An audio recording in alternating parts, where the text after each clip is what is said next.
I remember 5 years old having a specialist put tubes up my nose and having to say K, K, K, K, K. And then following that, just always being at the doctor, always being on antibiotics. And then in my 20s and 30s, I had 2 major sinus surgeries with which the recovery periods were just awful. Not giving me any relief, just more frustration. And so it has been 42 years that I have suffered from sinus discomfort.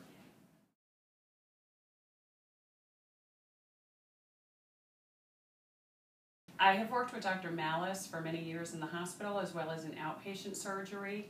And one day I happened to just stop him and say, I've got this going on. And he said, come see me.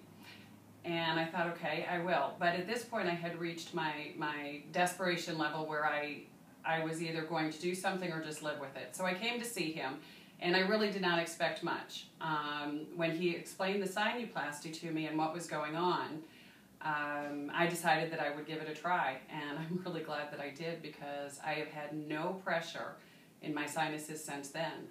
This is before when I wanted to wake up and just stick an ice pick through my sinuses just to get the pressure out.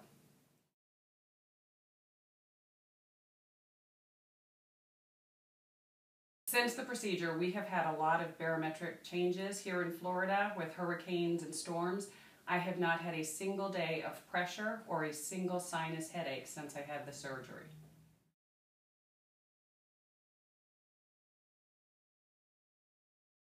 Absolutely. If I end up ever having that kind of pressure and pain again on an almost daily basis, I absolutely would come to Dr. Malice and have the sinuplasty done again.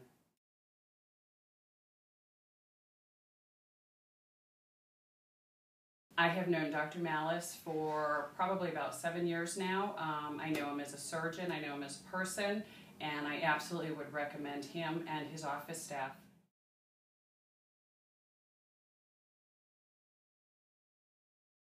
Just that I know that there's a lot of people out there who have reached the desperation point that I did, where you're just doing antibiotics, nobody's finding anything, you think it's all in your head. It's not. The pressure is real, and the sinuplasty will help.